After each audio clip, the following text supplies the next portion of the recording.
Hello, good morning. Thank you for returning to my video. Thank you for watching my channel, Hocantalk. As usual, today I'm going to do another video to introduce a very interesting financial topic so that you will enhance your financial knowledge, understand the procedure involved and why USA can do this sort of thing and what are the steps involved to get this thing done.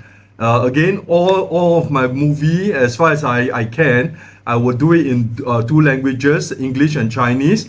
And I hope you can subscribe to my video and circulate my video to your friends so that they can also benefit from my video. Likewise, the presentation format will be marker and paper format so that I will spend more time to do research and get the best information to present to you all. And hopefully that will benefit your career or any business decision that you need to do. So without further ado, today the presentation, the topic that we're going to talk about is something very, very interesting. It's called, look at the first slide, dollar weaponization. Dollar weaponization. In Chinese, it's called 美元武器化. Now, this is something that happened after the invasion of Ukraine by Russia in 2022. Now, let's look at when this term dollar weaponization actually started. Well, I mean, it started long ago, but nobody actually used this word until the war, until the war between Ukraine and Russia. So when Russia invaded Ukraine in February 2022, immediately all the G7 countries, of course including USA and the EU, immediately decided to frozen all the assets of the belong to the Russia Central Bank. So you might ask, how do they actually go and froze someone's asset? You mean physically they go to someone's doorstep or go to the bank account and take out all the cash? Okay, so this video I'm going to explain to you how all this financial arrangement is being done so that you understand how the USA and the EU, the procedure involved to actually take over all these assets belong to the Russian central bank. Now let's look at the total amount of the asset frozen. The total amount is about 300 billion. And in terms of location, 5 billion of this amount is actually in USA. Another 210 billion is with Euroclear. Euroclear is a settlement company actually doing all this settlement for all the banks. The shareholders are all the banks. Later on, I'll do a video on Euroclear. And also there are some other places as well, like for example, some in Japan, some in France, some in Switzerland, some in UK. So total asset that has been frozen by all the G7 and EU is about US 300 billion. Now, if you look at the why all this thing is being frozen, of course everybody will say, oh, this is because of the wars. Russia invaded Ukraine and then now we have the Iran war. But again, my video is always will focus on business and finance. I will leave the politics out of my video discussion. So there is actually another kind of war called the financial war. Financial war. If you look at the development of dollar in the past many years, you can see that actually since 1973, when Nixon, the president of USA, removed the gold standard, it actually started already, because at that time, and also because most of the trade in the world actually use US dollar to transact. And when the gold standard has been removed, it gives more power to the USA government to use dollar as a managing tool to intervene or to influence or to affect a lot of monetary policy, be it local or overseas, because other countries also using the same currency. So, and because most of the trade is done in US dollar, so a lot of settlement or correspondent banking is being settled in USA. Because when they want to convert currency A to B, they have to convert to US dollar first and then go to the other currency. So ultimately, the banking system and the financial system in USA always has a role in international trade. Okay, so this thing continue. until the year 2022, then when Russia invade Ukraine, the G7 and the EU mobilized all the legality, the legal structure, and the financial system that built over the year to freeze Russia asset, to take control over Russia asset. And after these few years, since 2022, the whole world now start to worry about US dollar. That's why I do another video on de-dollarization. So if you are interested, you can go and see my video on de-dollarization. I actually mentioned about the trend in de-dollarizing. And of course, with all this fear, if you see that the G7 and the EU can do all this to Russia, one day it might be done to maybe other country. So everybody are worried. So they start to look for alternative, and they also try to fight back. And one way that they fight back is to reduce dependency on US dollar. Now, because this video is about weaponization of the US dollar, so I presented a very detailed timeline of what happened since 2022. So if you look at my next slide, the timeline of the dollar weaponization, you can see that in February 2022, Ukraine was being invaded by Russia. So within 48 hours, the G7 and the EU government meet, and then they decided to freeze the Russian asset, about 300 billion. And in the next month, March 2022, they actually kicked Russia out from the SWIFT system. Okay, SWIFT is a communication protocol among many banks. It's a society. I won't go deeper into SWIFT.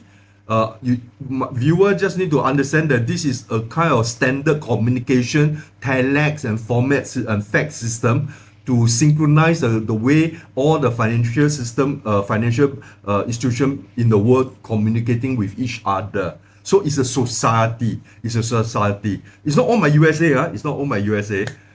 So I will do another video on SWIFT because it takes a lot of time to explain SWIFT.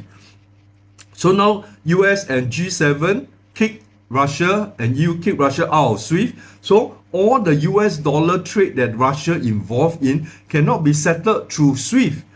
They cannot use US dollar anymore because USA blocked them. So this is the start of the dollar weaponization. It started in February 2022 after Russia invade Ukraine. This is phase one. They actually freeze it, and then they kick Russia out from the SWIFT system. Phase two, the second stage. Because USA has about 5 billion, so USA is more aggressive. They quickly frozen this 5 billion, but there are 200 over billion in Europe. So USA also pressure Europe to do the same, but because pressure Europe, so Europe actually frozen this 200 over billion in May 2023, and then in May 2023, but before that, in April 2023, actually the previous president of USA, Biden, signed a new law passed by Congress of USA. It's called the Repo law. Repo stands for Rebuilding Economic Prosperity and Opportunities for Ukraine. So with this law, that means the US president can sign order to not only freeze Russia asset, but to transfer this money to their own US government account so that they can use this to pay Ukraine, to help Ukraine to rebuild. But what is profit strategy in phase two? Profit strategy because US is pressuring the European people, EU, to do the same, like them, aggressively go and deal with Russia. But EU worry about legal consequences because a lot of the money is stay in another private company, privately owned, not listed, but a lot of banks in the world is called Euroclear. So if you listen everything to USA, then Euroclear itself will face a lot of legal issue in Europe and in Russia. So they don't want to take the risk, so they only agreed to freeze the asset, but the money, they don't want to touch the principal, but the interest generated from this asset, they use the interest, and then they use all kind of excuses to argue why this interest can be used to be given to Ukraine to rebuild their economy. So let's move on to phase 2, okay, because now I finished phase 1, now I go to phase 2. So now phase 2 in July 2024, okay, the interest earned from the asset frozen from EU, they actually give 1.5 billion euro to Ukraine. That's the interest earned from the 200 over billion Russian asset frozen in EU. And then in October 2024, the USA and the EU and the G7 come up with a new proposal agreement called the Extraordinary Revenue Acceleration, and then they give Ukraine a US dollar 50 billion loan backed by the frozen asset as collateral. So let's fast forward, because I think all this timeline is very important, because dollar weaponization start in 2022. So I need to bring my viewer to go through the whole timeline to see how USA and EU roll out their strategy to frozen Russian asset, which can also happen to China, happen to Iran, happen to any country like Japan, Singapore, anywhere.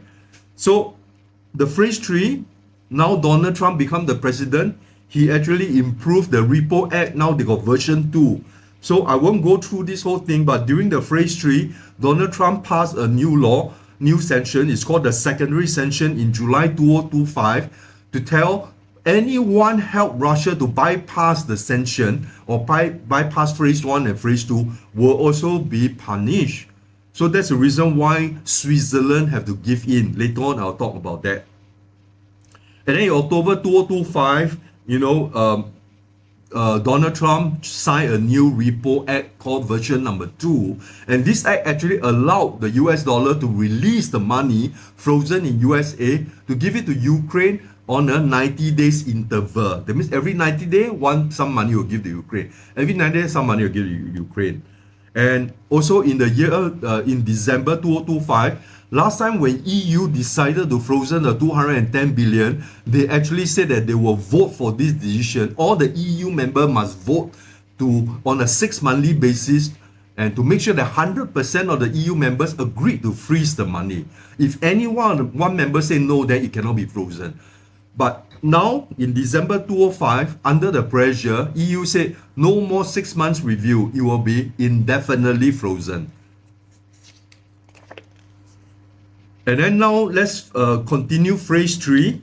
Okay, now phase 3, there's another 90 billion euro loan from EU go to Ukraine using also the collateral, also the frozen asset as collateral. That's under phase 3.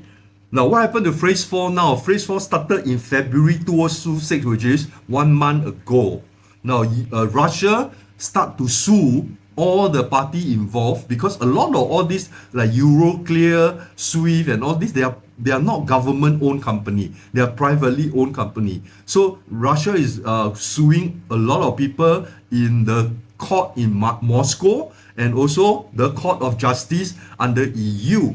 Now if Russia win, or even if the Court of Moscow say that the frozen is illegal, then can Russia take back the money? Unlikely, because EU will not release. But what can Russian do? Russian can actually seize all the EU asset in Russia, or anyone related to EU, even private company asset in Russia, because the Moscow court already said that the frozen asset is illegal. So Russia can reciprocate by taking over EU asset in Russia, which is much more. So when will the verdict be out? I think it will be end of this year, maybe. But the EU Court of Justice is delaying until maybe mid of next year. So it will take a while. But for the Moscow court, it will come out much faster. So viewer might ask me, okay, now I know the timeline.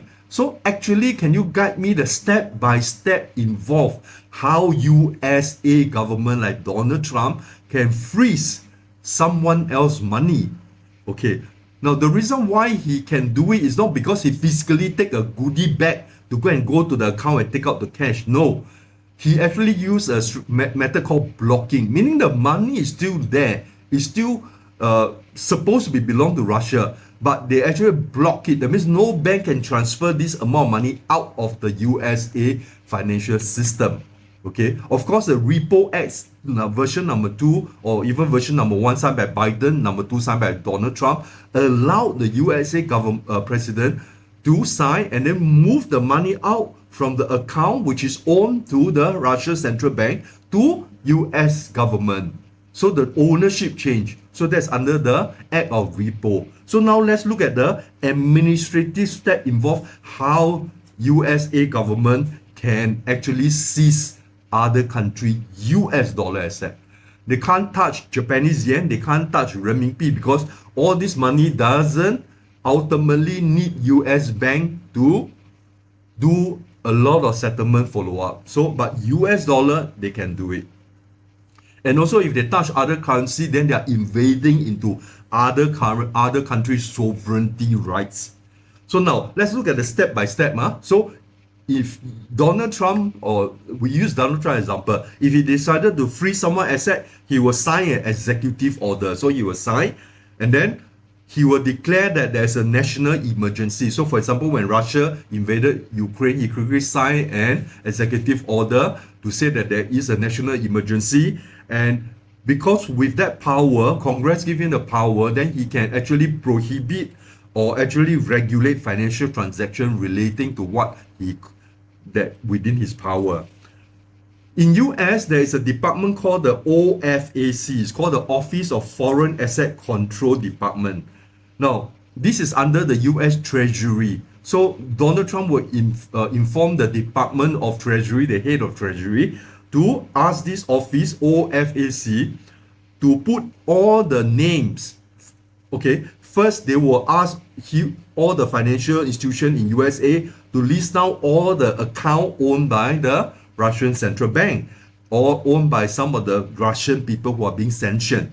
So all these names will be given to this OFAC department, and they will key this name into a list called the Special Designated National List, SDN list. So they will key them in.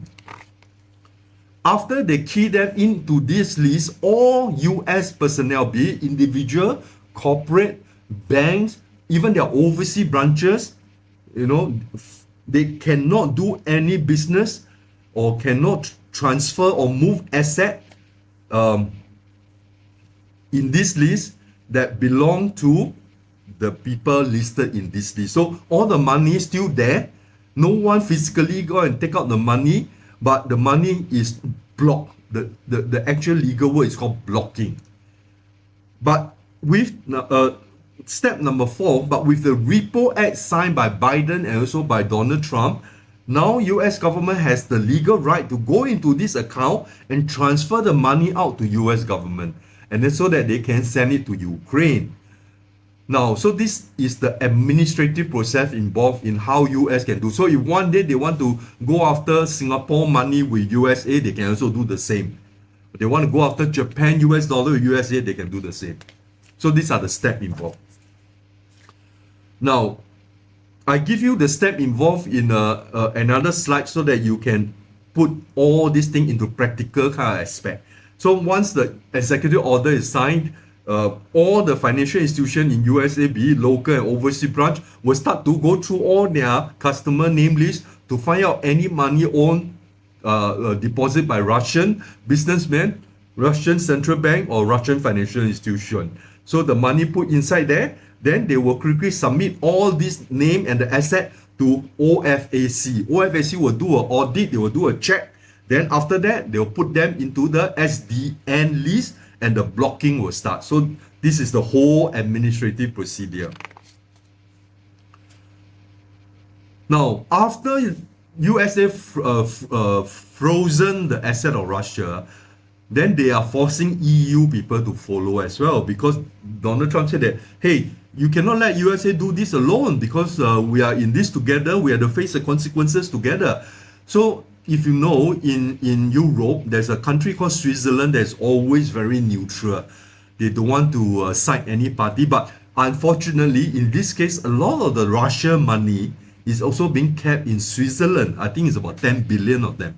So Switzerland has no choice, because when USA put pressure on you, they don't have the legal right over you, but they have the called the economic gravity.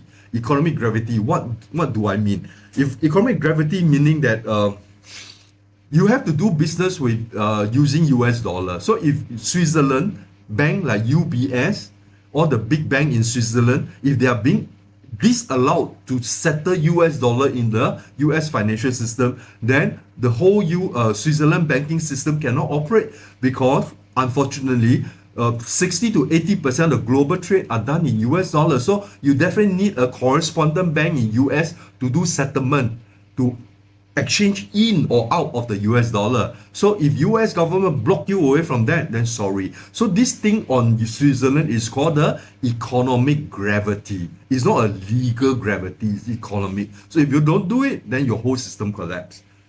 That's number one. Number two, remember Donald Trump also passed a law in the timeline. They say secondary sanction. So if anyone who helped Russia to move money elsewhere, they are also being sanctioned. This is called secondary sanction. So in this case, Switzerland also included. So if Switzerland doesn't want to listen, then they will be sanctioned. When they are sanctioned, the whole banking system is very difficult to operate because majority of the global trade is done in US dollar.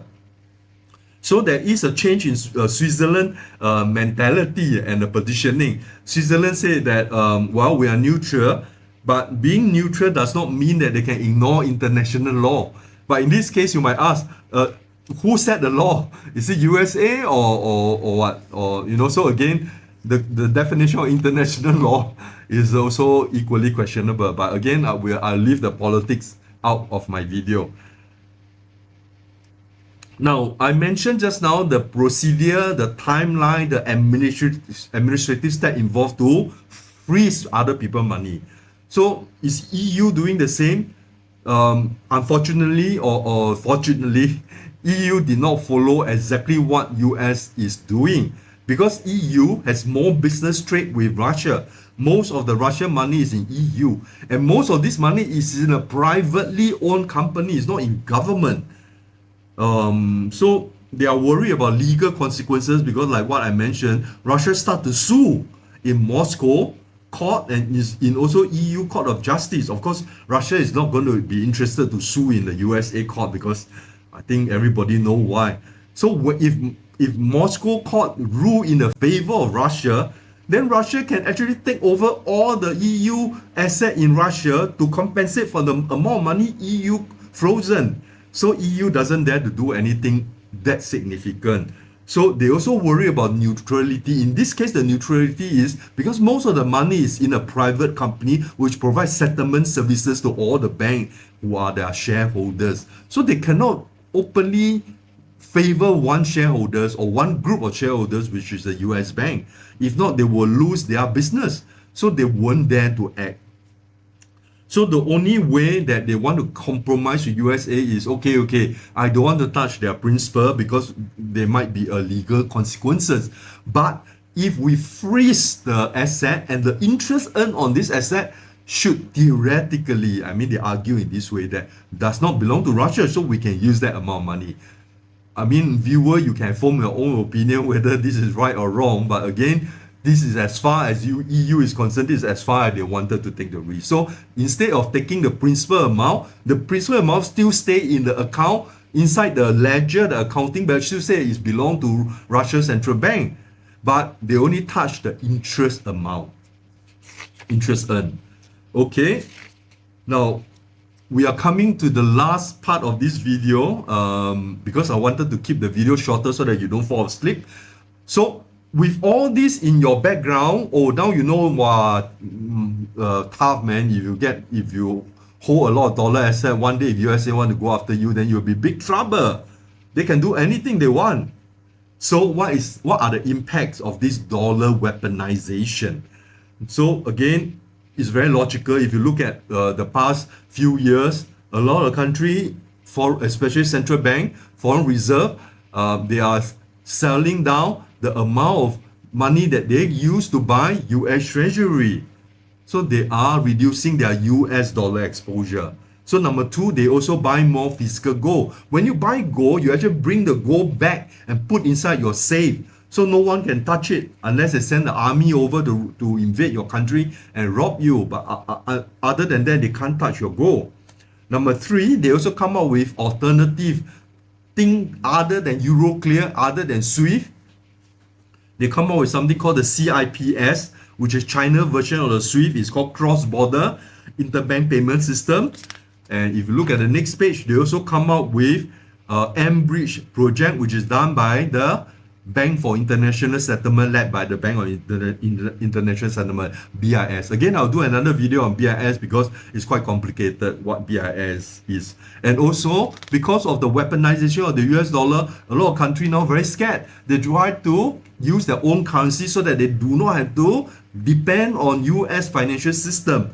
So, for example, China and ASEAN now, they agreed that we use our local currency, meaning we do a swap. So let's use yuan also. Now, so for this up to now, the transaction amount between China and ASEAN using non-US dollar, I think using their own local currency, is about 1.3 trillion renminbi. That's a huge amount already, and I'm quite sure the trend will continue. So okay, now we are coming to the end of this video, which is about 30 minutes. Don't fall asleep. These are very important information. Now you know the dollar weaponization had just started very, very far in 1973 when the gold standard is being removed, but it become obvious to everybody in the year 2022 after Russia invaded Ukraine, and I explained to you the whole timeline in very detailed step by step. After that, I show you procedural and administrative wise how US president like Donald Trump can go through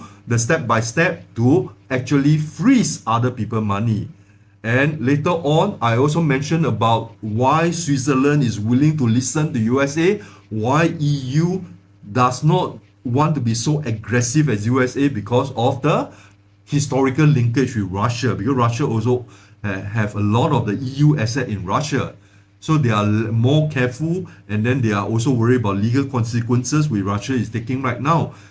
And the most important thing about dollar weaponization is actually increased de-dollarization. A lot of countries now they worry that the same thing, if the same thing can happen to Russia, it will happen to me one day. So a lot of people are moving away from US dollar. So again, I hope today's video enrich your knowledge so that when you look at any new development in the global environment, you have your own thinking, you can form your own opinion. Likewise, do subscribe to my video. It took me a lot of effort to come up with this video, preparation of the slide, and also please circulate my video to all your friends so that they can enjoy, subscribe, and look at my video. Okay, thank you very much. See you next video. Bye bye.